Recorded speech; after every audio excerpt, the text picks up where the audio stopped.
네, 오늘 여의도 사사건건은 이 두 분과 함께하겠습니다. 김재섭 국민의힘 도봉구갑 당협위원장, 박성민 전 더불어민주당 최고위원 나왔습니다. 어서 오십시오. 안녕하세요. 안녕하세요. 반갑습니다. 네, 장제원 의원 불출마 선언 이후 이른바 김장연대에서 장제원 의원이 먼저 총선 불출마 선언을 한 이후에 이 거센 거취 압박을 받고 있죠. 김기현 대표 이틀째 공식 일정 없이 자맹을 이어가고 있습니다. 자, 김재섭 위원장께 좀 여쭤보겠습니다. 네. 오늘 오전 중에 오늘 중 뭐 입장 표명이 있지 않겠느냐 이런 관측이 제기됐었는데 또 지금까지는 없고 늦어도 뭐 내일 최고위원 회의에서는 좀 입장 표명이 있지 않겠느냐 또 이렇게 또 언론 보도가 나오고 있어요. 네, 뭐 확실한 건 오늘 아니면 내일 중으로는 김기현 대표가 사퇴로 가닥을 잡은 입장 표명이 있을 거라는 거는 당내에서 이제 두루 알려진 의견입니다. 저도 방송을 들어오기 전에 뭐 여러 채널을 통해서 좀 취재를 해본 결과 네. 입장 표명이 아주 이제 조만간에 있을 거라는 이야기는 있는데 저는 그래도 오늘이 조금 더 가깝지 않을까 싶어요. 왜냐하면 네. 이 최고위 회의가 내일 오전 이제 9시 정도에 예상이 되어 있는데 최고위원회 회의는 말 그대로 최고위원회 회의. 그러니까 저희 당 지도부가 어떤 식으로 당을 이끌어갈지에 대해서 입장 표명을 하는 회의석상이기 때문에 예. 그 자리에서 불출마 선언하는 건 아무래도 모양새가 좀 이상할 수 있다고 생각이 됩니다. 오히려 장제원 의원처럼 뭐 국회 정론관에서 기자회견하는 방식으로 불출마 선언 내지는 뭐 사퇴 선언에 어떤 식의 입장 표명을 하는 것이 정치적으로도 모양이 좀 좋지 최고위원회 자리 자체가 어떤 불출마를 선언할 만한 좋은 정치적 입지는 아니어서 저는 내일 오전 9시 이전이라고 하면 오늘밖에 남아있지 않기 때문에 뭐 벌써 오후 4시가 지나고 있습니다만은 그래도 오늘 중으로는 뭔가 최소한의 입장 표명이 나오지 않을까라는 게 제 생각입니다. 뭐 어떤 모양새를 갖춰서 그 내려놓느냐도 좀 중요한 문제 아니겠습니까? 그렇죠. 대표직과 이 불출마 가운데 어느 한쪽만 좀 내려놓지 않겠느냐는 관측이 제기돼 왔었는데 지금은 또 둘 다 내려놓지 않겠느냐는 관측이 또 우세한 것 같아요. 어떻게 보십니까? 뭐 아직까지는 저희가 뭐 확신할 수는 없지만은 적어도 대표직만큼은 내려놓는 것으로 내부 정리가 좀 되지 않았나라고 생각이 됩니다.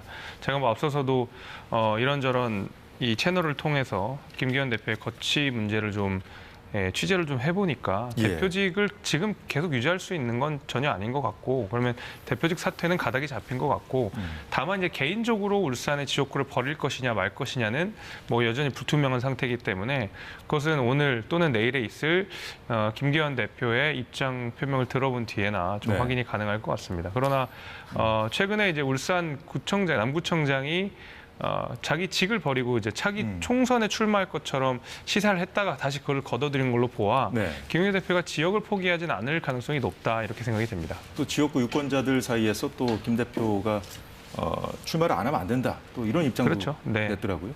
네. 박성민 최고위원께 좀 여쭤보겠습니다. 이른바 그 윤핵관들 그 용태가 지금 뭐 불이 뭐 제대로 붙고 있지 않습니까? 근데 이제 그 여당은 물론 뭐 선당 후사라고 평가하고 있습니다만. 이런 상황들이 국민의힘 내부에서 그 총선 그 위기론이 좀 팽배해진 상황에서 좀 벌어지고 있는 현상들 아니겠습니까? 그런데 과연 이 사람들 때문에 그 위기가 벌어진 거냐? 뭐 이런 지적도 있어요. 사실 가장 큰 책임은 뭐 지금 상황에서는 윤석열 대통령의 국정 운영 방식이 가장 큰 문제인 거고요.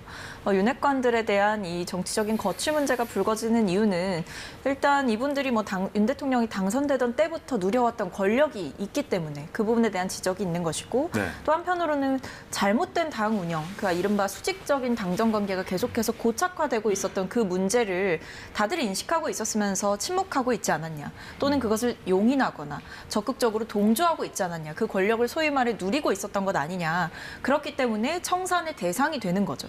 기득권을 청산해야지만 혁신을 할 수 있는 거기 때문에 아주 그런 좀 기본적인 룰 안에서 지금 이 친윤핵관 이런 분들에 대한 불출마 이런 것들이 요구되는 상황입니다. 근데 제 입장에서 봤을 때는 사실 냉정하게 보면 혁신의 골든타임은 이미 지나갔다 이렇게 보여요. 왜냐하면 김기현 대표가 야심차게 인요한 혁신위원회를 띄웠고 그 시점 자체가 강서구청장 보궐선거 참패 이후였습니다. 근데 그러고 나서 인요한 위원장이 야심차게 던진 혁신안이 사실 지금 우리가 정치권에서 이루어지고 있는 이른바 윤핵관들의 불출마, 험지 출마 이런 거였는데 막상 인요한 혁신위에서 이것들을 당에 공식적으로 이야기했을 때에는 답변하지 않다가 이제 와서 약간 등 떠밀려서 하는 혁신처럼 좀 이렇게 되는 모습이 과연 이것을 헌신과 희생이라고 할 수 있느냐. 인요한 위원장이 그렇다면 왜 그런 식으로 문전박대를 했느냐. 이런 의문이 들긴 합니다. 네, 지금 뭐 당 분위기는 좀 어수선하잖아요. 네. 뭐 그 김기현 대표에게 뭐 사퇴해야 된다, 뭐 네. 촉구하는 쪽과 옹호하는 쪽으로 좀 갈려서 이렇게 좀 충돌하는 그런 모양새. 어떻게 네. 보셨습니까? 근데 그게 글쎄요. 저는 이제 얼마 전에 초선 의원들이 뭐 단체 SNS 방에서 김기현 대표를 사수하는 듯한 뭐 메시지를 내가지고 뭐 단독 보도도 있고 네. 그랬었는데, 근데 그 초선 의원들의 어떤 말이 뭐 정말로 지도부를 위한 말이라고 생각되지는 않았어요. 그러니까 김기현 대표 지도 체제를 지켜야 되는 이유가 어떤 국민의힘이 차기 총선에서 잘 돼야 된다. 내지는 네. 우리 지도부가 굳건하게 가야 예를 들면 윤석열 정부를 잘 뒷받침할 수 있다. 이런 충정으로 하는 말은 아니었던 것 같아요. 오히려 네. 자신들의 어떤 공천 문제와 관련해서 김기현 대표가 자신들의 공천을 지켜주지 않을까라는 뭐 희망 같은 것이 담겨져가지고 김기현 대표 지지를 했었던 거지, 그것이 어떤 당의 방향성과는 무관했던 것 같거든요. 실제로 그래서 그 이후에 바로 장제원이 불출마 선언을 했고 김기현 대표의 어떤 거취 결정까지 지금 논의가 이어져 왔는데, 상황이 급변하지 네, 않았습니까? 급변하는 그럼 상황에서 이분들도 조금 당황하고 있을까요? 그렇죠. 그러니까 네. 말하자면 좀 갑자기 멍해진 건데, 그 초선 의원들께서 아마 그런 의미에서라도 저는 이제 김기현 대표가 뭐 사퇴를 하는 건 어느 정도 가닥이 잡힌 것 같고, 네. 오히려 그 초선 의원들의 어떤 입장이 조금 난감해지지 않았을까 하는 뭐 그 정도 생각입니다. 그럼 또 기류가 바뀔 수도 있다고 보십니까? 바뀌기는 어려울 거라고 봅니다. 지금 상황에서는. 알겠습니다. 장제원 의원의 불출마 선언 이후에 그럼 다음은 누구냐? 누구까지 희생해야 되는 거냐? 등을 놓고 여당 내부는 설왕설래하는 분위기가 이어지고 있습니다. 관련해서 당 지도부의 발언이 있었는데 잠시 들어보겠습니다. 다른 친윤 중진 의원님들도 마찬가지로 좀 결단을 해야 된다 이런 입장도 있거든요. 당 쇄신을 위해서 좀 필요하다고 보시는지.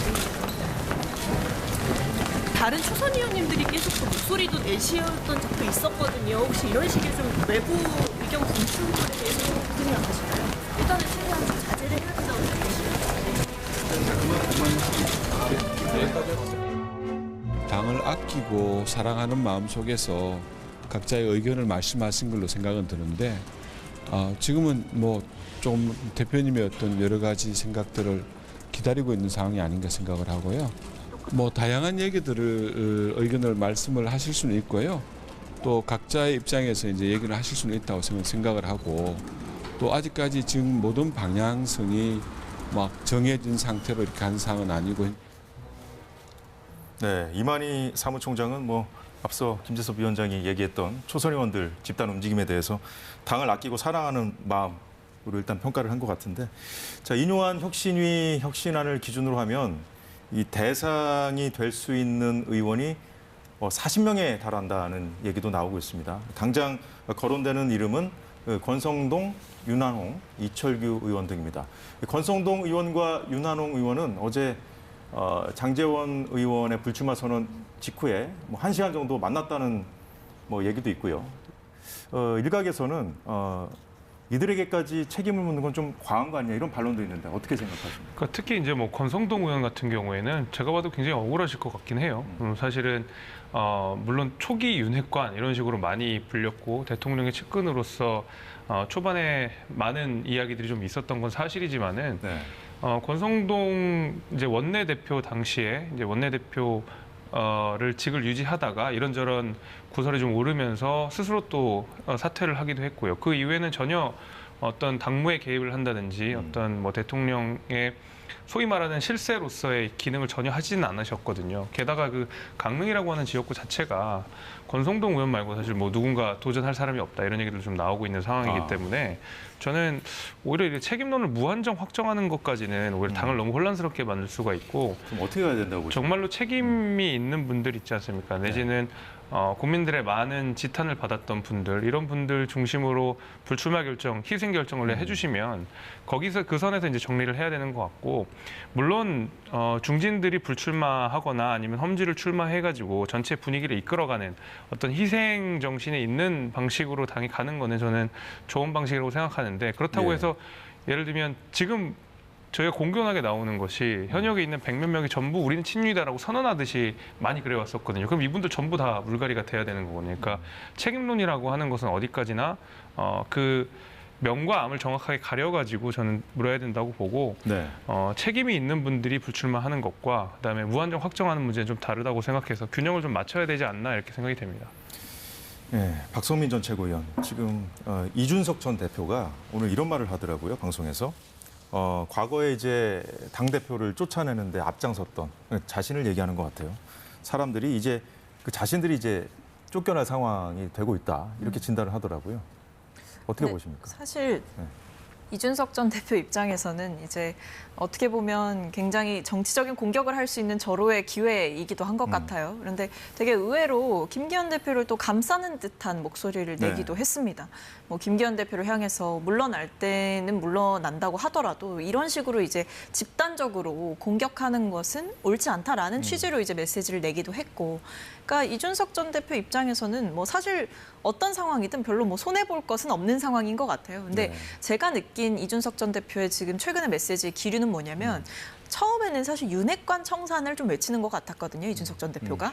근데 최근의 메시지는 이제 윤핵관을 넘어서 윤석열 대통령을 직격하고 있는 모양새입니다. 그래서 전선을 이제 그동안은 윤핵관이라는 이름들과 그었다고 한다면 지금 최근에 나오는 메시지를 보게 되면 윤석열 대통령이 바뀌지 않는 본인은 어떠한 협상과 대화에도 응할 생각이 없다. 이런 식으로 대통령에 대해서 상당히 각을 세우고 있는 모양새라 아마 이준석 전 대표는 뭐 여기서 비대위가 출범한다고 하더라도 또는 뭐 조기 선대위가 띄워진다고 하더라도 결국에는 아무리 그런 기구를 띄워봤자 대통령의 국정 운영 방식이 변하지 않으면 아무런 의미가 없다라고 평가절하할 가능성이 매우 높지 않나 싶습니다. 네. 실제로 그것이 좀 정확하고 아주 근본적인 진단이기도 할 것 같아요. 네, 잘 들었습니다. 각종 여론조사를 봐도 뭐 주류 희생을 해야 한다는 의견이 더 많습니다. 당내에서는 이런 흐름이 끊기지 않고 이어져야 총선에 유리할 거다라는 어떤 무언의 공감대가 형성돼 있다는 보도도 나왔습니다. 실제로 역대 총선에서 여권 내 실세 불출마가 총선에 어떤 영향을 미쳤는지 영상으로 한번 구성해 봤는데 잠시 보시죠.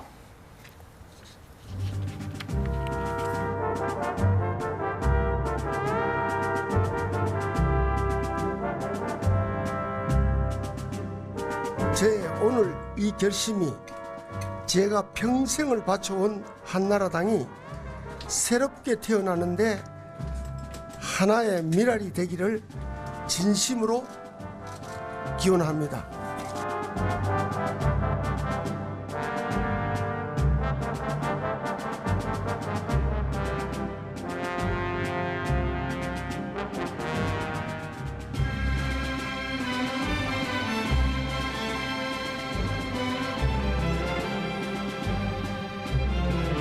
내각의 일원으로서 무엇보다 중요한 것은 대통령의 국정 철학을 공유하고 있는 안정적인 내각의 뒷받침이라고 생각합니다.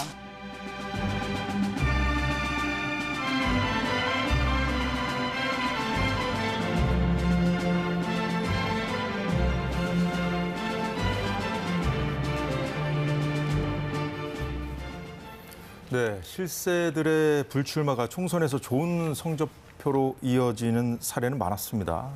자, 그런데 오늘 그 홍준표 대구시장의 페이스북 글이 눈에 띄었는데요. 쇄신 공천을 지금 이 당에서 할 수 있을까? 하면서 당내 세력을 제압하고 용산의 입김을 배제하고 독자적인 판단과 기준으로 쇄신 공천을 할 수 있을까? 이렇게 의문을 던졌습니다. 네, 김재섭 위원장, 저희 현역 의원 20% 이상 컷오프 방침이 이미 만들어진 것이고요. 네네. 여기서 이제 주류 희생이 좀 더 이어진다면 빈 공간은 더 늘어날 텐데. 그렇죠. 더 중요한 것은 이 빈 공간을 어떻게 누구로 채울 거냐, 뭐 이 문제 아니겠습니까? 네네. 홍 시장이 지금 그거 관련돼서 지적을 한 거죠. 그렇죠. 근데 홍 시장님이 비판을 하면서 기준을 주신 것 같아요. 이대로만 공천을 하면 잘 될 거라고 우리 역으로 해석할 수 있을 것 같거든요. 그러니까 당내 세력이라고 하면은 소위 말하는 친윤 세력이라고 불렸던, 그리고 국민들의 눈살을 찌푸리게 했던 몇 가지 행동이 있었던 분들을 이야기하시는 것 같고요. 네. 용산 입김 배제한다라는 것은 당이 주도적으로 공천을 한다. 용산 출신이라고 해서 무조건 우대하는 것은 아니다라고 이야기를 한 것 같고요. 네. 그래서 이제 독자적인 판단과 기준으로 퇴진 공천을 하면 되는 겁니다. 그래서 아직까지 공관위도 꾸려지지 않은 상황에서 공천이 될지 안 될지를 알아볼 수는 없는 상황이고, 예. 김기현 대표가 만약에 사퇴로 가닥을 잡는다 그러면 공관위원장을 선정하는 문제부터 시작해서 공관위원을 구성하는 문제, 그리고 공천의 기준 등도 사실 제로 베이스부터 다시 시작할 수밖에 없거든요. 그럼 홍 시장이 지적하신 대로 이 기준 그대로 앞으로 있을 공천에서 적용이 되면 좋은 세신 공천이 될 수 있다고 보고, 예. 정말 공천은 어떻게 될지 아무도 모릅니다. 정말 공천관리위원회가 뜨고 나서야 우리가 예측 가능한데 조금 지켜볼 필요는 있다. 공천이 어떻게 될지는 정말 그 누구도 예측하기 어렵다. 말씀을 좀 드리겠습니다. 자, 박성민 전 최고위원, 지금 그 여당에서는 그 주류가 나간 자리에 또 다른 주류가 채워지면 그게 무슨 혁신이냐, 이런 지적이 나오고 있어요. 그 민주당에서는 뭐 신윤핵관에 이어서 윤핵검, 뭐 검핵관, 뭐 여러 가지 표현을 좀 써가면서 뭐 앞이 뻔히 보인다, 이렇게 연일 그 여당을 때리고 있어요. 네. 뭐 사실은 이제 충분히 예상해 볼 수 있는 게 이제 검사 출신 인사들의 대거 공천 또는 대거 출마 이런 상황들이 충분히 예상이 가능하죠. 일단 이미 내각에서부터 그리고 또는 정부에서 여러 가지 갈 수 있는 자리들에 사실 검사가 했던 업무와는 상관없는, 예를 들면 뭐 교육부라든지 이런 쪽에 이제 검사 출신 인사들이 뭐 가게 되는 경우도 있었고요. 최근만 보더라도 대통령이 굉장히 신뢰하고 뭐 존경하는 선배 검사라는 이유로 권익위원장 업무를 맡은 지 몇 달 안 된 분이 방통위원장 내정자가 되시지 않았습니까? 이런 모습만 보더라도 대통령의 인사 기준이라던가 또는 이 여당에서 지금 이 검사 출신 인사들의 이 무한정 등용을 사실상 용인하고 또는 좀 독려하고 있는 상황이 아닌가라는 생각이 들 정도로 예. 검사 출신 인사들이 너무나 대거 포진해 있다는 거죠. 근데 그게 과연 총선 때라고 예외가 될 수 있겠느냐. 저는 그 부분에 의문을 제기하고 싶은 거고요. 이런 그 빈자리가 난다고 하더라도, 그러니까 뭐 이른바 중진들의 불출마, 윤핵관들의 불출마를 통해서 빈자리가 난다고 하더라도 만약에 그 빈자리에 용산 대통령실 출신의 인사들이 대거 들어오고 검사 출신 인사들이 대거 공천돼서 그들이 사실상 여의도에서 뭔가 정치 기반을 잡고 활동해왔던 정치인들을 넘게 된다고 한다면 사실상 지금 국민의힘에서 가지고 있는 아주 근원적인 문제인 이 용산과의 수직적인 당정 관계를 청산하기보다는 오히려 용산 직할 체제가 더 강화될 우려가 있다. 그 부분에 대해서 제가 봤을 땐 공천과 관련해서 공천을 아주 뭐 사심 없이 그리고 윤심 없이 좀 공명정대하게 할 수 있는 인사가 와야지만이 이 공천에 대해서 좀 의구심 그리고 좀 불안 이런 것들이 다 해소가 될 수 있을 것이다라는 생각이 드는데, 현재 거론되고 있는 비대위원장들의 뭐 후보만 보더라도 사실 윤심과 무관한 사람이 잘 보이지 않죠. 뭐 원희룡 장관, 한동훈 장관, 뭐 김한길 위원장 이런 분들이 거론이 되시는데, 사실 글쎄요, 이렇게 좁은 인재풀에서 과연 공명정대한 공천을 할 수 있는 사람을 국민의힘이 찾을 수 있을까? 이것도 큰 과제인 것 같습니다. 알겠습니다. 뭐 지금까지 여당 상황을 살펴봤고요. 사실 민주당은 이 총선을 앞두고 명분이 뭐 혁신이 됐든 뭐가 됐든 이 중진 용퇴, 퇴장 뭐 이런 이슈와 관련해서 뉴스거리는 사실 잘 보이지 않습니다.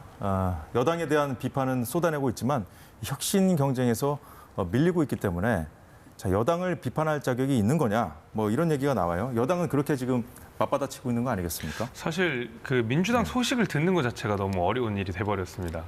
그러니까 뭐 오늘 송영기 대표에 대한 뭐 구속영장 청구 뭐 이 정도, 그다음에 이재명 대표가 뭐 위증 교수와 관련돼서 재판이 어떤 식으로 진행된다. 그러니까 사실 민주당의 뉴스라고 한다 그러면 이제는 다 사법 리스크와 관련된 내용, 개인의 부패 혐의와 관련된 내용들만 민주당의 주요 이슈로 자리 잡고 있지 여당의 어떤 혁신이라든지 공천 관련된 얘기는 거의 전무하다시피 하거든요. 이것이 바로 이재명 대표의 사법 리스크라고 저는 봅니다. 실제로 재판장에 가는 것도 사법 리스크지만 이재명 대표를 취재하는 카메라 기자들, 그다음에 일반 기자들이 이재명 대표가 재판장 가는 모습만 취재할 수밖에 없는 것 자체, 그리고 그 가운데서 민주당이 여러 가지 혁신 과제를 하는 것이 전부 뒤로 묻힌다라는 것, 이런 것들이 바로 이재명 대표의 정치적인 해석이 들어간 사법 리스크라고 하는 것이거든요. 이재명 대표가 아마 당대표로 있는 한 그 어떤 혁신이라는 것도 이재명 대표의 사법 리스크 때문에 다 뒤로 밀릴 가능성이 좀 대단히 높다고 봅니다. 지금 사실 혁신 내지는 당에 대한 쓴소리는 일부 비명계 인사들만이 공허하게 메아리처럼 외치고 있는 상황이고 지도부가 여기에 대해서 전혀 대응하고 있지 않는 상황이거든요. 게다가 선거제도와 관련돼서도 이재명 대표는 다시 한번 병립형으로 회귀하려는 움직임을 보여주고 있습니다. 그러니까 혁신과 쇄신과는 아무런 상관없는 내용들만 이재명 대표의 거취에서 보여줄 수 있기 때문에 당분간 민주당이 오히려 혁신 경쟁에서는 훨씬 뒤지는 모습들을 보여줄 가능성이 높다, 저는 이렇게 판단이 됩니다. 네, 박성민 전 최고위원, 지금 뭐 민주당이 혁신은 뒷전이고 집안 싸움만 하느냐 이렇게 언론도 비판하고 있어요. 근데 뭐 집안 싸움하는 게 민주당만인가요? 국민의힘도 뭐 따지고 보면 집안 싸움이죠. 최근에는 굉장히 좀 국민들 보시기에 불편할 정도로 인류한 혁신위원장을 집단적으로 이제 좀 왕따시키고 따돌림시켜서 결국엔 빈손 혁신위로 퇴장하게 되는 상황까지도 국민의힘 지도부가 방관하기까지 하고 조장하기도 했었는데 그런 상황에서 뭐 민주당을 향해서 비판할 자격은 사실 국민의힘도 없는 것 같습니다. 그리고 민주당이 뭐 아무것도 안 하고 있다 이렇게 말씀을 하셨는데 제가 느꼈을 때는 국민의힘 인사들이 민주당과 관련해서 접하고 싶어하는 소식이 결국엔 사법적인 부분이기 때문에 접하시는 소식 자체가 본인의 이제 취사 선택에 의해서 기호에 의해서 이루어지고 있는 것 같다라는 생각을 하는데요. 저희는 얼마 전에 이제 인재 영입 1호를 발표를 했습니다. 그래서 기후위기 전문가인 변호사를 영입하기도 했고 실제로 이제 인재 추천을 국민들로부터 받아서 새로운 인재들을 국민들 앞에 계속 선보일 계획이기도 하고 네. 여러모로 앞으로 이제 총선과 관련된 기구들이 하나 둘씩 띄워질 텐데 사실 민주당은 지금 뭐 혁신 과제라던가 이런 것들이 산적해 있는 것도 사실입니다. 하지만 민주당은 일단 12월 말까지 국회를 잘 마무리해야 하는 소명이 있는 상태고요. 예. 특히 12월 말에는 김건희 여사 관련한 주가조작 특검법을 처리해야 되는 것, 그리고 선거제 협상 마무리, 그다음에 지금은 뭐 예산과 관련돼서 여러 가지 국회 상황, 그다음에 청문회 이런 것들이 굉장히 좀 급박하게 돌아가고 있는 상황이라 좀 국민의힘과는 좀 다르게 이제 총선 이슈보다는 국회 이슈들이 훨씬 더 민주당 내부에서 많이 다뤄지고 있는 상황입니다. 예, 이제 국회 이슈가 좀 많이 다뤄질 것 같다고 여야 상황을 말씀하셨는데 지금 방금 전 들어온 소식에 따르면 이낙연 전 대표가 신당 창당을 공식화했다고 합니다. 그러면서 한 말이 자, 욕심대로라면 제1당이 돼야 한다. 이런 얘기를 했어요. 자, 그렇다면 지금 안 그래도 그 주류 진영의 그 이낙연 전 대표의 때리기가 점점 좀 거칠어지고 있는데 이 민주당 당내 문제도 지금 좀 여당 상황 이제까지 뭐 지켜보는 입장이었다면은 좀 더 좀 뭐랄까요 좀 그 개파 갈등이 좀 극단적으로 가는 그런 상황으로 갈 것 같은데 어떻게 보십니까? 뭐 박 전 최고위원님 먼저 말씀해 주시죠. 사실 네. 좀 난감하죠. 왜냐하면 이낙연 전 대표께서 신당 창당을 하게 되면 뭐 공식화를 하셨다는 속보가 이제 들어오니까 네. 저는 일단 굉장히 안타깝고요. 그리고 매우 아쉽습니다. 이런 결정을 공식화하신 것에 대해서 매우 아쉽습니다. 왜냐하면 총선을 앞두고 사실 새로운 당이 민주진영에서 갈라져서 만들어지는 것은 결코 네. 총선 국면에서 좋지 않습니다. 결국에 총선 승리를 해야 민주진영이 하고자 하는 일들, 민주당이 하고자 하는 일들을 해낼 수가 있는 동력이 생기는 것인데 예. 신당이 생기고 거기로 이제 표가 좀 갈라지고 집결해도 좀 힘들 수도 있는 여러 가지 이제 선거에서 알 수 없는 이 리스크들이 존재하는데 예. 지금 이렇게 신당 창당을 해버리게 되면 우리 안에 동력이 모아지기보다는 오히려 분산되는 꼴이거든요. 그래서 사실은 신당 창당만큼은 저는 사실 막고 싶었습니다. 안 하셨으면 좋겠다고 생각했고요. 문재인 정부에서 총리까지 지내셨고 민주당의 전 대표셨습니다. 당대표셨습니다. 근데 결국에 어떻게 보면 민주당을 좀 등지고 나가는 이런 선택을 하시겠다고 하시는 것은 굉장히 아쉽다라는 말씀을 드릴 수밖에 없을 것 같습니다. 이낙연 전 대표가 너무 늦지 않게 결정을 해서 알려주겠다 이렇게 그동안 얘기해오지 않았습니까? 그렇죠. 근데 좀 언론 예상보다 좀 빨랐던 것 같아요. 그러니까 가장 먼저 선점을 한 것 같고 지금 이 친명계에서 이낙연 전 대표에 대해서 돈 없는 공격을 좀 하고 있는 것도 사실이거든요. 근데 이낙연 전 대표 입장에서 생각해 보면 예. 굉장히 좀 화가 날 것 같아요. 그러니까 문재인 정부는 현재진 민주당의 상징과 같은 그런 뭐 정부였었고요. 예. 문재인 대통령이 임기 내내 높은 지지율을 유지했는 동안 이낙연 대표가 총리로서 그 높은 지지율을 견인했던 사람 중에 한 명입니다. 예. 임기도 절반 이상 했었고요. 당연히 민주당의 당 대표로서 180석이라는 굉장히 큰 여당을 이끌었던 사람이기도 하고요. 21대 국회의원 선거에서 물론 당대표는 이해찬 대표였지만 실제로 선거를 지휘했던 것은 이낙연 전 대표였다는 것을 생각해 보면 이낙연 전 대표 입장에서는 이 정도로 내가 민주당에 기여를 했는데 이재명 대표가 당 대표가 되는 순간, 이재명 대표가 대통령 후보가 되는 순간 본인이 갑자기 배신자 취급처럼 돼버렸거든요. 그러니까 민주당을 여기까지 이끌어온 사람이 누구였는데 이제 와서 나를 배신자 취급하느냐. 이낙연 전 대표 입장에서는 굉장히 화가 나고 곤란할 거라고 생각이 됩니다. 게다가 지금 점점 더 이재명 대표는 이재명의 친정체제를 강화하는 방식으로 민주당을 설계하고 있거든요. 그렇다 그러면 DJ와 노무현을 이어가는 그 민주당의 어떤 상징 같은 것들, 민주당의 자산 같은 것들이 사실 이제는 이재명 대표 체제에서 많이 희석된 것도 사실입니다. 아마 그런 것들을 복원하고자 정말로 과거에 민주진영으로서 그다음에 DJ와 노무현의 적통을 잇는 민주당으로서의 본연의 모습을 되찾기 위해서 이낙연 대표가 기치를 든다 그러면 아마 제일 불안해하는 것은 아마 이재명 대표가 되지 않을까라고 생각이 됩니다. 지금 뭐 가장 함께할 가능성이 높은 사람들은 원칙과 상식 모임 의원들일 거고요. 지금 뭐 민주당 주류에서는 뭐 얼마나 더 함께 하겠느냐 이런 식으로 뭐 평가절하하고 있습니다만 일단 움직였잖아요. 네. 움직인다고 지금 신호를 보냈고 이제 행동을 곧 하겠다는 건데 그렇다면은 향후에 이제 공천 문제가 이제 그 진행이 되고 하면은 더 나와서 같이 할 의원들이 뭐 많아질 수도 있는 거 아닙니까? 그럼요.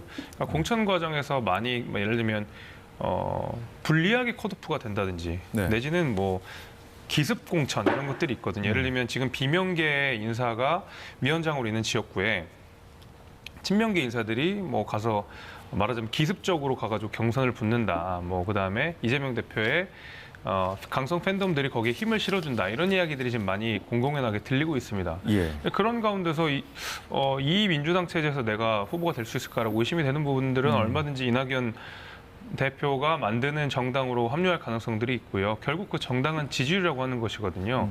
이낙연 대표가 얼마나 좋은 메시지를 낼 수 있는지에 따라서 지지율의 변동이 있을 거고 그러면 당연히 김부겸 총리라든지 정세균 총리, 과거에 민주당의 정통을 이어가는 총리들이 같이 힘을 합세한다 그러면 얼마든지 더 많은 이탈자들이 나올 수 있다고 생각하고 만에 하나라도 문재인 대통령이 이낙연 대표에게 약간의 기우는 모습을 보여주기만 한다고 하면 그 이탈은 훨씬 과속화될 거라고 생각합니다. 네, 신당 창당을 공식화한 이낙연 전 대표의 발언은 저희가 뭐 들어오는 대로 전달을 해드리는 걸로 하고요. 일단 오늘도 그 주류의 이낙연 전 대표를 향한 비난의 목소리는 계속됐습니다. 한번 들어보겠습니다. 당의 원로지 않습니까? 그러면 원로가 하는 일은 화합과 통합, 단결 이게 원로의 역할인 것이죠. 그런데 윤석열 대통령과는 싸우지 않고 이재명 대표와 싸우는 저는 NY 리스크라고 봅니다. 이게 좀 눈살찌푸리게 하고 이낙연 전 대표께서는 당원들의 지금 아주 비난과 비판의 이 목소리를 들으셔야 돼요. 그 에너지, 힘, 에너지를 만들어낼 수 있는 것은 결국은 윤석열 정권과 얼만큼 대립각을 세우고 우리 지지자들의 전선을 어느 정도 형성하느냐에 대한 부분인데 그 부분에 있어서의 어떤 명분이라고 할까요? 그게 좀 약하다고 보는 겁니다. 자, 민주당 내 주류 진영의 발언의 요점을 좀 보면 적은 밖에 있는데 왜 안에서 이러느냐. 오늘 뭐 이재명 대표는 오전에 단합을 강조하기도 했습니다. 선거를 앞두고 좀 힘을 모아야 될 이 시점에 왜 내부 총질이냐 뭐 이런 프레임을 들이대는 것 같은데 어떻게 보십니까? 근데 저는 이제 분열은 일단 필패다. 이거에 대해서는 이견이 없고요. 그리고 내부에 대해서 내부의 체제라든지 내부의 운영 방식에 대해서 여러 가지 쓴소리를 하는 것과 민주당을 떠나서 당을 새로 만드는 거 이거는 완전 다른 문제라고 네. 봅니다. 그렇지 않습니까? 이준석 전 대표도 예를 들면 이제 국민의힘 내부에서 여러 가지 쓴소리를 하는 것과 국민의힘의 사람들을 데리고 나가서 또는 홀로 나가서 새로운 당을 만들어서 국민의힘의 표를 가져가는 거 이건 좀 다른 문제거든요. 그렇기 때문에 정치인의 신당 창당이라고 하는 거는 굉장히 무거운 책임을 가지는 굉장히 무거운 결정이라는 거를 우리 모두는 알고 있고요. 그런 점에서 이낙연 전 대표의 신당에 대해서 사실 당내 분위기가 그렇게 좋을 수는 없는 상황인 거죠. 그러니까 당의 큰 어른으로서 당에 대해서 쓴소리를 하는 것에 대해서는 뭐 공감하는 의원들도 꽤 있고 이런 목소리가 필요하다라고 생각하는 분들도 계실 겁니다.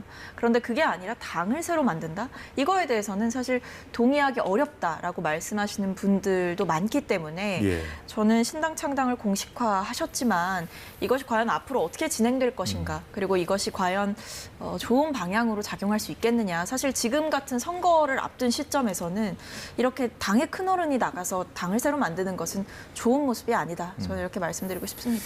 네, 김재섭 위원장 오늘 오전에 그 이낙연 전 대표가 뭐 갈수록 보폭을 넓히고 있다. 이러면서 뭐 유승민 전 국민의힘 의원과도 회동을 추진하고 있다. 뭐 이 보도 보셨습니까? 네, 봤습니다. 네.